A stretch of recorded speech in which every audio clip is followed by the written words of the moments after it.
Hello knitting friends, welcome to my channel where I talk about all my knitting life, and I'm really glad you're here. So my name is Anna and this is my little place where I basically do a show and share about all my knitting. I mostly knit my own designs, but sometimes I knit from other designers, and I talk about the things I've finished, the things I'm working on, what I'm planning on knitting, and what I have acquired in order to knit, like tools and yarn.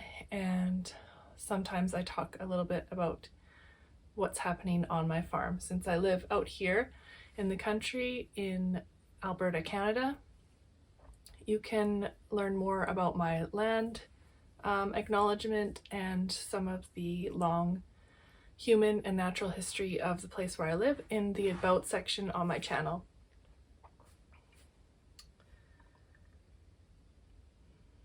I am wearing today my design that is coming out at the end of this month or the start of April. It's called the Garti Cardi, as in garter cardigan, and it is a scrappy design, oversized drop shoulder with a unique construction. And I hope to make a video only just explaining this design and everything that you need to know before you knit it for the pattern release. I thought I would wear it today because I'm not sure that I will podcast again before April, so this might be the last chance to see it before the pattern is released. So I don't have any finished objects this podcast. I do have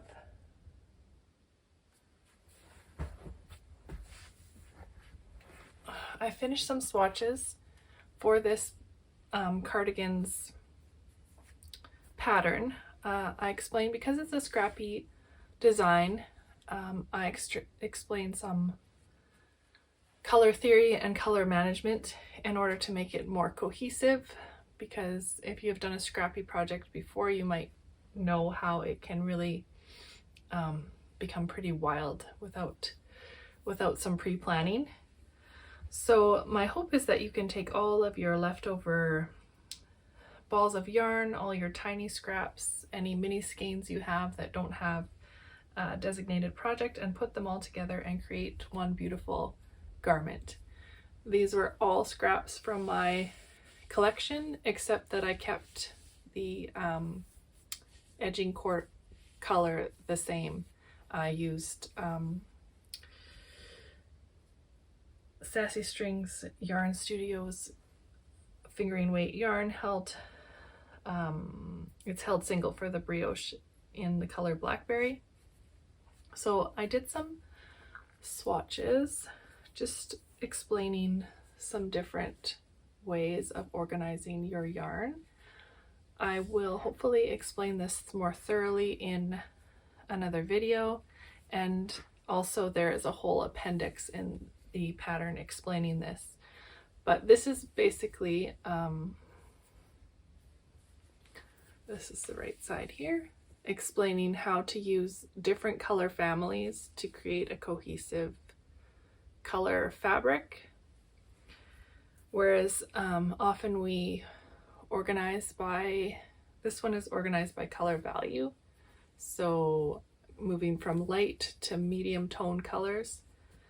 Whereas these other scraps, although they are beautiful, they are organized by color family. So this one is the pinks and oranges that I had, and this one is the blues and greens, and they are beautiful by themselves. So if you had a similar, like if you had a lot of scraps just in this color family, it would make a beautiful garment. But if you have a whole bunch of color families, you can see how transitioning from one color family to the next would create a stripy look. So this section would be nice and faded. This is this way. And this side would be nice and faded, but together you would see quite a stark difference between them, and it would look more like a striped garment than a faded one. So that's, yeah, those are just some swatches I did as color examples, and hopefully I'll explain that a little bit more in a different video.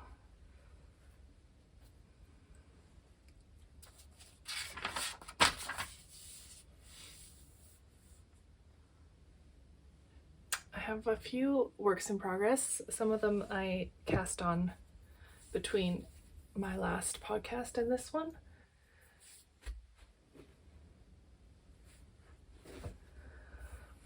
So you might remember that I showed you a couple cardigan vests that I finished. So this is the first one that I did, and it turned out too large for me. It's just a stockinette open front vest with some simple edging. So then this time I made a smaller size and it fits me well, and I'm quite happy with it. I ran out of yarn and used some leftovers I had. So the main body of this one and the previous sample is Cascade Eco DK, Merino DK, and it's quite nice at this gauge. Quite a nice drapey fabric, but still has some structure. And then the edging, I just used some Knit Picks Wool of the Andes Sport that I had left over in a similar, as close to colorway as I could find. So that one fits me well. I'm happy with it. I just wanted to figure out some of the shoulder shaping that I was going to put into the pattern. So I have since cast on a third sample. Of course, I am partway through a row here on circular needles, so it's a little difficult to see, and also difficult because it is a stockinette pattern, so all the edges roll in. So this looks absolutely wee tiny, but actually it has quite a bit of fabric hiding in there. So it needs to be blocked before I pick up the edgings, and I have joined it's worked top down.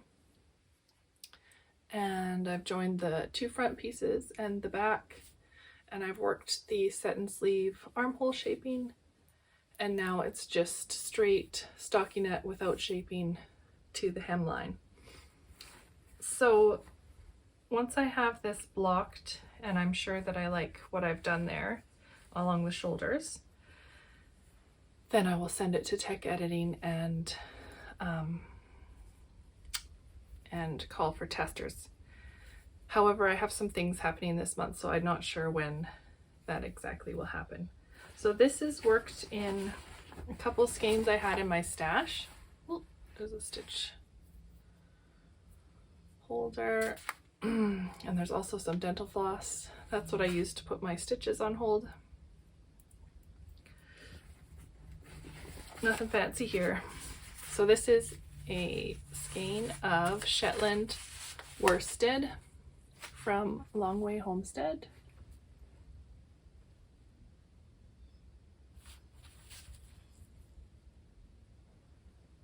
I can't see it through my tape anyway, but it's Shetland 3-ply worsted, and it's 200 meters per 100 grams. It's in a natural color. I bought this while we were considering what kind of sheep to buy, and I wanted to see whether I found Shetland wool soft or not, and easy to work with, whether it had the qualities that I liked in yarn. So I bought 2 skeins of this, which is enough to make this little vest. Yeah. I'm not sure whether I will do the edgings in a contrast color or not. I haven't decided. I think it might be nice in a little bit, just that skinny little edging just in a lighter color, but I haven't decided yet.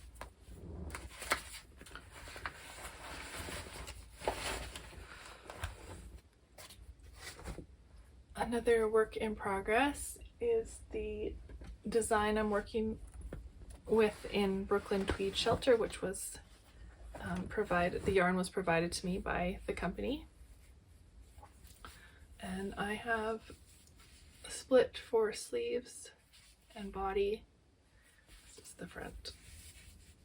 And I've done some of the body. I need to block this, and I am already working on a sleeve. I want to make sure that I have enough white before I make the body too long.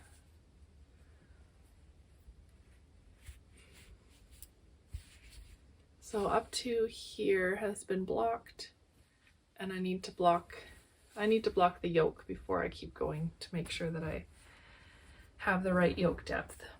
I do prefer a longer yoke depth than than most patterns, but I will make it more of a typical yoke depth for the pattern. I don't know if you want to see this, how it's fitting so far.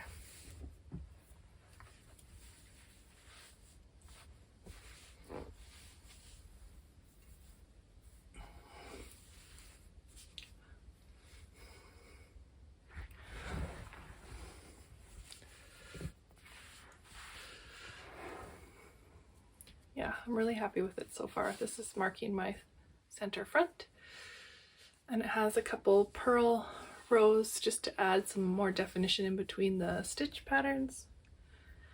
And this obviously transitioned from dark to light in the body, but the sleeves will stay dark. Ooh, I'm gonna lose all my stitches.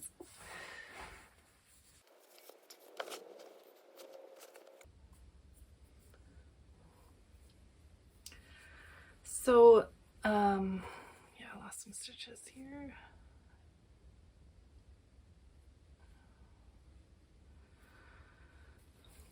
I'm working my sleeves on these short circular cords from Chago on 3.75. I'm a very loose knitter, so I wouldn't take too much stock in what size needle I use, and I often use 3.5 millimeter no matter what the yarn weight to get different gauges, so I wouldn't worry too much about what size needle I use. I usually recommend a more typical needle size in my pattern. I don't recommend the size that I used because that would just throw everyone off and confuse knitters. Anyway, yeah, I'm really enjoying working this. I'm loving how it's turning out. So it is not going to be released until the fall, so I'm not sure when I will get it as a call for testers, but not for a while because the deadline is so far away. So I am using Brooklyn Tweed Shelter in the color Pure and Cast Iron, and this yarn was provided to me, so it cost me nothing. I did want to mention what my yarn costs were for my other projects. I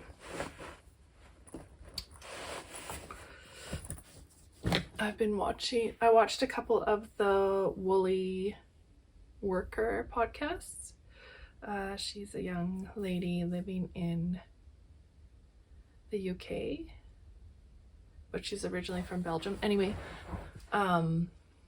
she always talks about what her projects cost, which I think is really good information that more podcasters should include.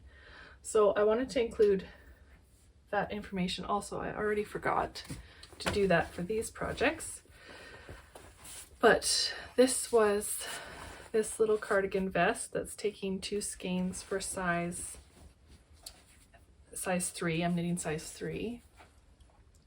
It is I think I paid $30 Canadian per skein plus shipping, so it was probably a total of 80 Canadian I paid last year. So it was part of like a sort of like product research, because I wanted to know what kind of money to put, or what kind of sheep to put money into. So in some ways I don't feel like it's all used, like it's all money spent on a project or on a design, but in other ways it was. And then these two were made from 2.5 skeins of, like the two of them together was 2.5 skeins of the Cascade Eco DK, and I think it was around $20 per skein that I bought in person at Statement Junkie in Sherwood Park, so I didn't have to pay shipping for that.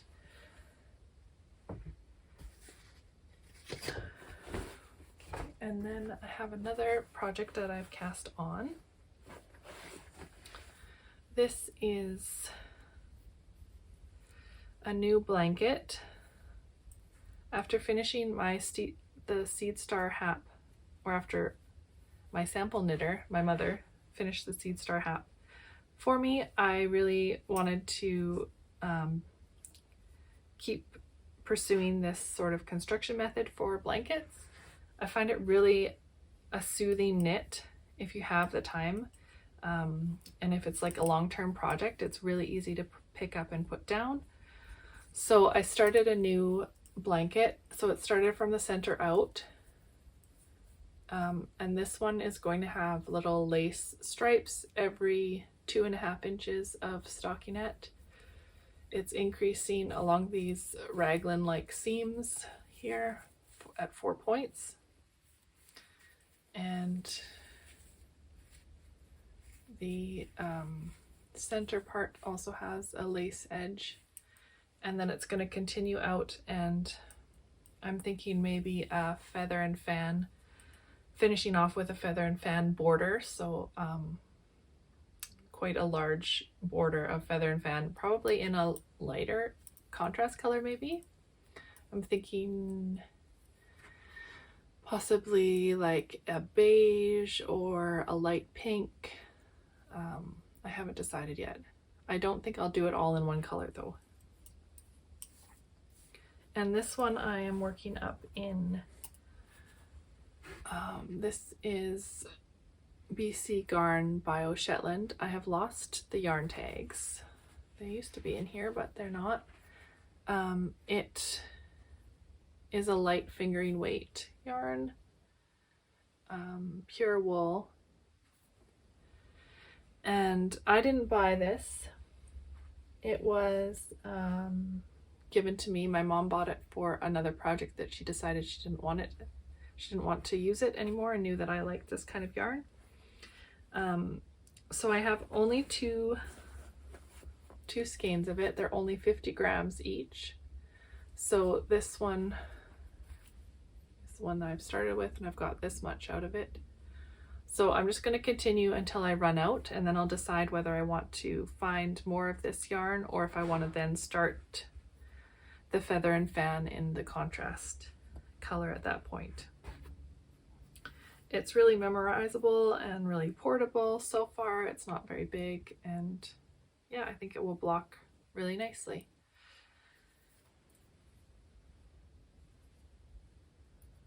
I am using 3.5 again. I also use 3.5 for the cardigan vest, and I have forgotten all. I wanted to add so much more details for the other projects that I forgot. But yeah, I want to talk about any special techniques I used for these. So this one, you pick up stitches and you also do some simple lace, and you might do some more complicated lace depending on what I decide for the edging. But otherwise it's just increasing and working in the round. The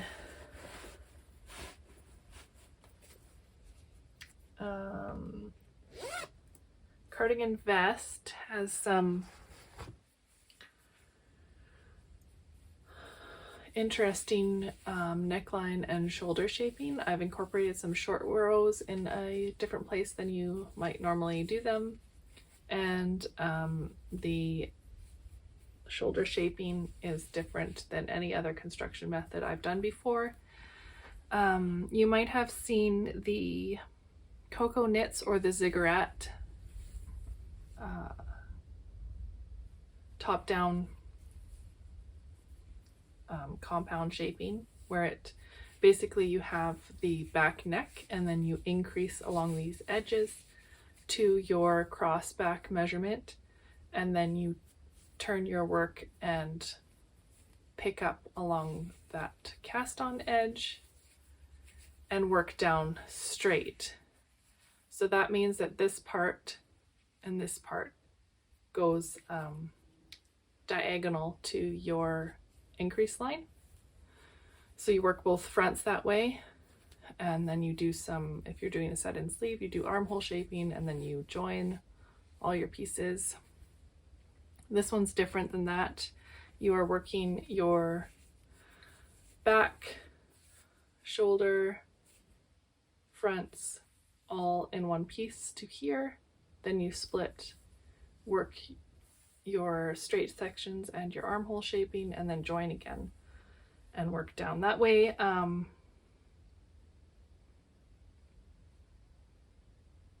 Yeah, you don't have to do any picking up stitches, and you can still try it on as you're working top down. That's why I've worked so many samples in that, because I this cardigan is also worked in that way, but because it's garter, it has quite a bit of stretch and forgiveness, and it's also oversized, so fit is not so important. So because it's a new construction method to me, I'm just trying to make sure that I am putting as much effort into the planning as I should be to make it a good pattern. I think that's it for works in progress.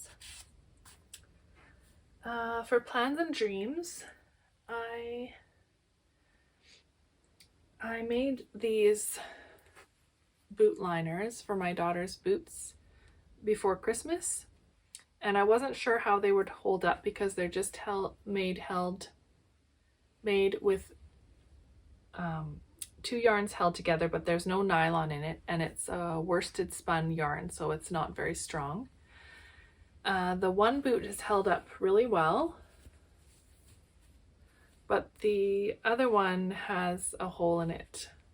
So you can see that they've felted along the, well, this one is developing hole actually. So it's felted along here and has worn through. So I also showed you this sweater that I felted, which I should probably felt some more, but just to give it more strength. I don't really want it to be too stiff for a boot liner, but it probably could be a little bit more. So anyway, I felted this sweater, and I was going to make boot liners for my fourth child, my other daughter, but I haven't got to it yet. And now I'm kind of in the weird spot where I could make 2 sets of boot liners from this, which would be great. However, it's now March, so we have maybe 6 weeks left of winter where I am, and probably the harshest parts of winter are over with, so we're not going to have a lot of -20, -30 days, which is really when they need these warm boot liners. They have polyester felted ones that came with the boots that work just fine up to those temperatures, and then once it gets below -20, they don't really keep their feet warm anymore. So that was sort of the point of that. So we're kind of past that now, and as you know, children grow really fast, so next year both my daughters will be in different boots. My second daughter will not be in my first daughter's boots yet next year, so she'll have another pair of boots that might need liners, and the ones that she is currently in will be given away. So I don't really want to make felt liners just to give them away, and I don't really want to make felt liners not knowing what size of boots that they'll be wearing next year. So I think I'm just gonna not do that until next year. And yeah, I just thought I would let you know that those did not hold up very well. They lasted about 2 months, which is not really that surprising. I think if you made them bigger and then felted these, you would probably be able to get away with a longer time period. Maybe what I'll do is I'll felt these ones, and then my second daughter might be able to fit them next year, and I could just seam this up or put a patch on. Maybe I should do that before I felt it, and then I can make liners for my older daughter if she needs them. I think I might do that. I have some yarn that I want to make some more Musselburgh hats with. I finished the one that I was working on, and now I'm really missing that really excellent travel project where you just go round and round and round and don't have to think about what you're doing, and you can knit in the dark, and days are getting lighter, so it's not as difficult to knit in the car now. But before, if we were going anywhere after 5 o'clock, I couldn't see in order to knit, so that a Musselburgh worked really well. I have these 2 skeins of very beautiful spring-like colors from the Creative Knitter. Stephanie gave these to me last year when she was releasing her homebody collection. This one is called Succulents, and it has lots of purples and greens, and it's a tweed. It's 85% superwash merino with 15% Donegal nep, and it's 400 meters and 100 grams. And this one is called Plant Lady, and it is 75% superwash merino and 25% nylon. And I would love to hear what one you think I should cast on first. I'm kind of leaning towards this. I think I'm just really missing green, that spring-like green right now after 4 months of winter. So yeah, that's Creative Knitter. It's a local yarn store in Ontario, and also Stephanie dyes their own yarn for the store. And my friend Julia works at that store, and she test knits for me quite often. So that's a good business to support lovely people there.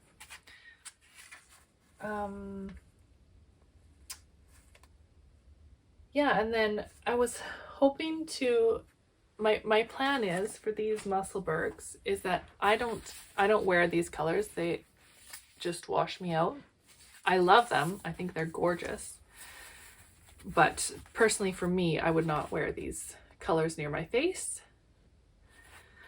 But Musselburghs make such great gift knits, and I would really like to have just a stash of gift knits so that I can pull from them whenever some event is happening, or I've forgotten about somebody's birthday, or if they're here and they're really keen on my knitting. I don't like to knit for people. I don't like it when they say, "Can you make me this?" I don't want to do it. Basically, if people ask me to do something specific, I don't want to do it. But I'm more than happy for them to take something from my knitted stash. And Musselburgh hats in superwash merino or mittens would be great gift knits. So I would like to start knitting a bunch of mittens from scraps, from leftovers in my stash, and just hold them together. Jamie from Cozy Up Knits just showed her collection of mittens that she was knitting for her nieces and nephews with her leftover yarn, and I think it would be really fun just to have a whole bunch of mismatched mittens in the same size, and people can come and pick 2 mittens. Jamie used the World's Simplest Mittens pattern by Tin Can Knits, which is a free pattern. I'm pretty sure it's very based on the Ann Bud's numbers, but I'm not sure about that. Ann Bud has a has a book called Patterns. I don't know. I'll link it in the description below. I'll write it out there. I'm not sure what it's called. But for a whole bunch of gauges and needle sizes, it has different numbers, and you just plug them in, and then you can use, it's not really a pattern. You have to like think through your, it's not writing out line by line, but it has all the numbers that you need in order to make mittens of different sizes. So I'm pretty sure it's the same as that, but just written out more user-friendly. So anyway, it's a free pattern, and I would like to do that with like holding a whole bunch of my leftovers together, and just like if I had a couple mittens in the same color family but they weren't exactly striped the same, I think that would be a good option for gift knits. So I would like to do that. I don't know if I'll do that or not. I also don't really like knitting on small circumferences, so I did start one and then I just didn't enjoy knitting it. I might knit them actually flat and then seam them. That was the first thing I ever did, was first thing I ever knit. My first completed project was a pair of mittens knit flat, and it's actually not that bad. I mean, you do have to purl, but it's pretty straightforward. You can easily see where your gusset is and manipulate it, and it's not so like, I don't like working on short circulars.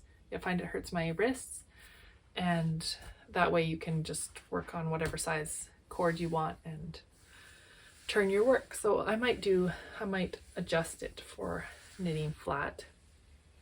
Anyway, that's my dream. I am currently, however, waiting on a yarn shipment from Farmer's Daughter Fibers. I have a submission that was accepted. However, the deadline is April 1st, which means that I need to, as soon as the yarn comes, I need to knit the sample, write the pattern, and send it back. So for the next month, as soon as that yarn appears, I won't be working on anything else. I will only be working on that and writing it up. And also means I probably will not be podcasting again before mid-April.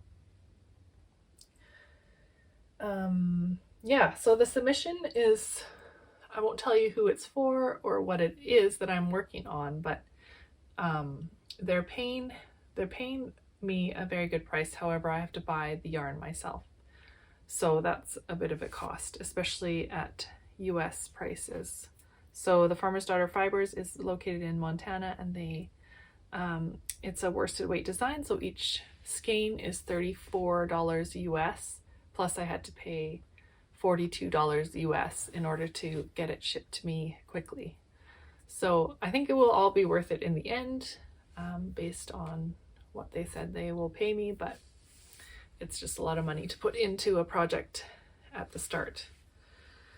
So yeah, I'm excited to show you that once it is released. As for acquisitions, I have some lovely mohair that has arrived from a friend and viewer of the podcast, and also she also has tested for me, Andrea.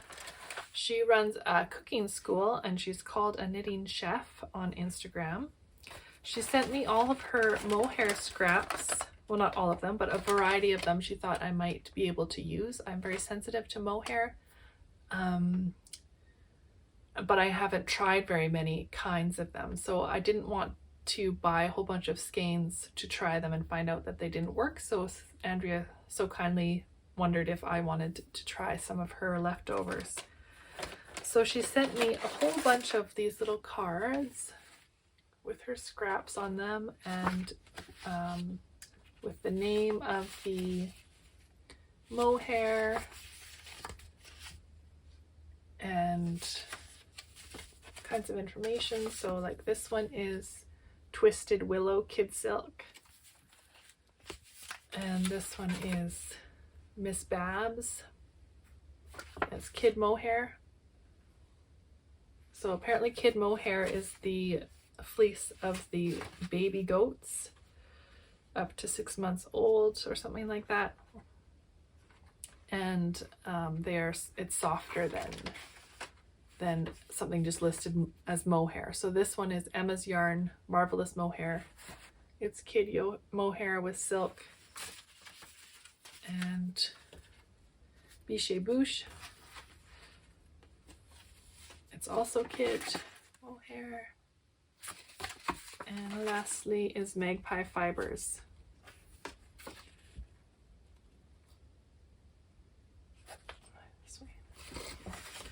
And I already knit up a little swatch of the Rowan Kid Silk case that she sent. She sent me 2 colors, so I just put them together. And yeah, there is really no itch factor at all with the Kid Silk case. So thank you, Andrea. That was super helpful.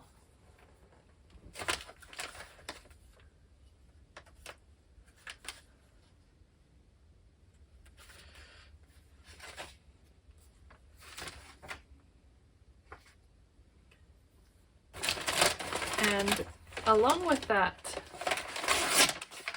little gift that she mailed to me, paid for postage and everything, she sent me these big safety pins / small stitch holders, which would be perfect for the thumbs of the mittens that I was just talking about making. And also some really cute stitch markers, some sea, well not sea, but yeah, sea themed shells and starfish. Andrea's in Florida, so that was very appropriate. I'll think of her every time I use those. And also some reusable dishcloths. So you just wet them and they soften up. Thank you very much, Andrea. It really made my day.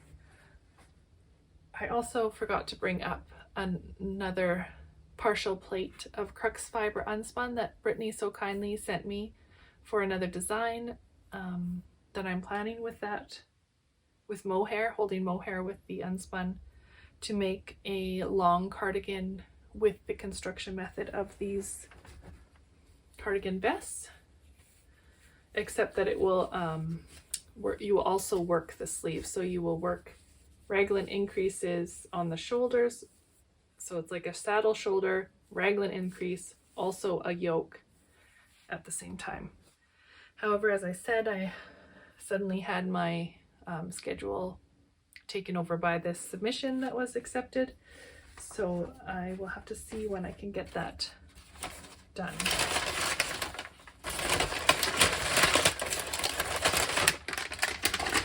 Sorry for that crinkling. Okay, that's it. That's all the knitting I had. If you'd like to stay for some farm news, there was another adventure with the sheep. Bella is one of our ewe lambs, so she was born this past spring. And we have 2 ewe lambs, and they're Shetland sheep. They both have horns, just tiny little horns, which is kind of unique for ewes of any breed. They definitely are ewes. And she got her head stuck in something. We're not sure. We think we know where it was based on how the fence is messed up, but she had her head stuck and the horn had caught probably the fencing, and then she eventually got out, but not before she had broken that horn and had also scraped up her face quite a bit. So I went out to feed them at night and found her gushing blood down the side of her face, and her one horn is sticking up, and she's just a mess. Anyway, we gave her some pain meds, and she lived for a few days with this one horn up and this one horn back. And eventually the crooked one fell off, and so she's just a one-horned sheep. My sister called her a unicorn. So we have Bella the unicorn now, and she's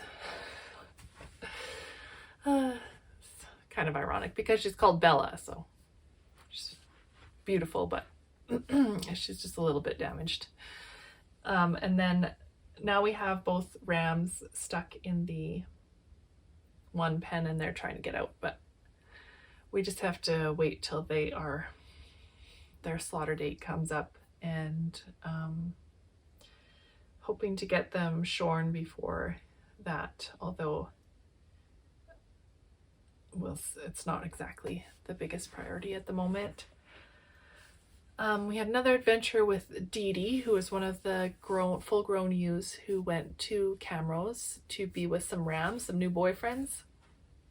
The last week she wasn't eating, and obviously that's a bad thing in any animal, but especially a sheep eats a lot, like they're constantly eating, so you notice pretty quickly when one of them isn't. And we couldn't figure out what was going on. We trapped her and examined her as best we could, tried to open her mouth and see if there was anything stuck in her gums, but it was pretty impossible to see. She continued to not eat, so we decided to load her up and take her to the vet, which is quite an ordeal. We live an hour and a half from the closest vet that deals with sheep, and they're really good there. One benefit is that whenever we go, they spend a lot of time educating us and teaching us what to do. And obviously as new livestock owners, we have no idea. So that in itself is worth the drive and the cost, but we don't take it lightly. We don't just go to the vet for any old thing. It's quite an ordeal to load them up. It's quite an expense, although I feel like they don't charge as much as they could, especially coming from the world of small animal pets and how much you pay to have your dogs or your bunnies or your guinea pigs taken to the vet. Like a livestock vet is pretty bargain.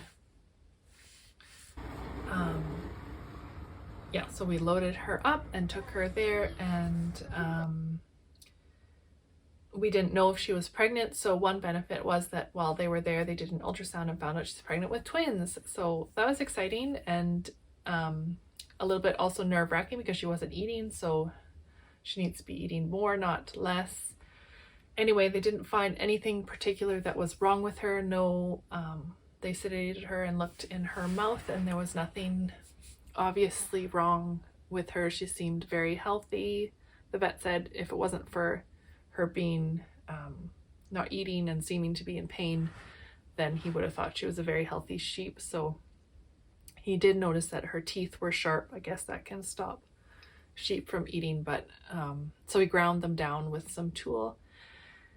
And then we brought her home and we gave her Medicam, which is a pain med, and an antibiotic just to be safe because we didn't know what was going on.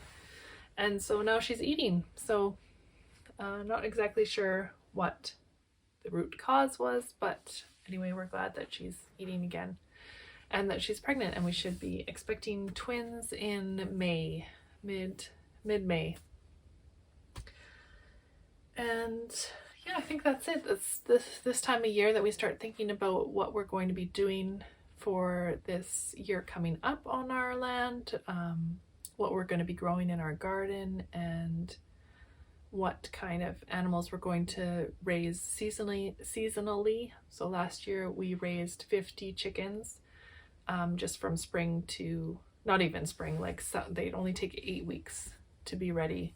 So 2 months we raised 50 chickens, and this year we're going to do chickens again. My husband's really keen on that, and we're looking into pigs because you can buy them as weaned piglets in the spring, and then they can be ready around November, and possibly more sheep.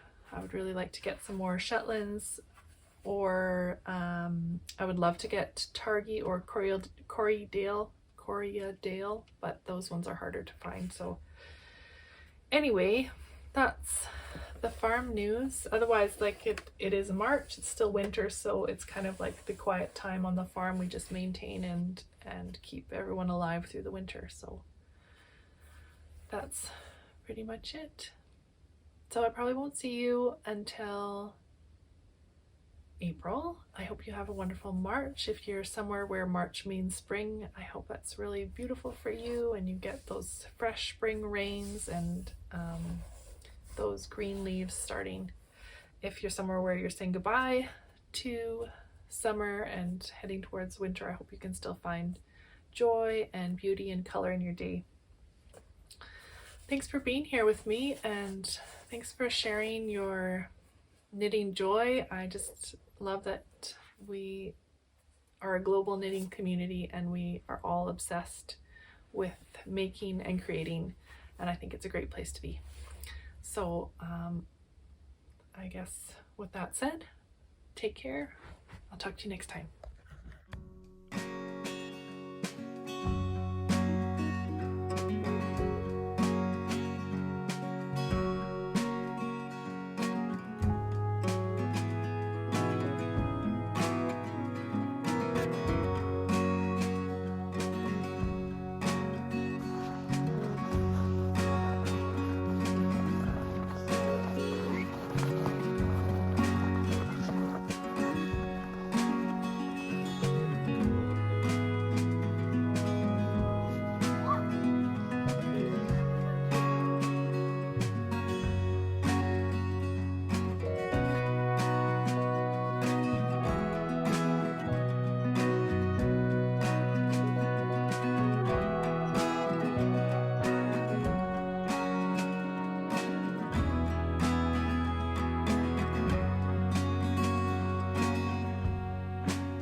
Me and Evelyn pretended that was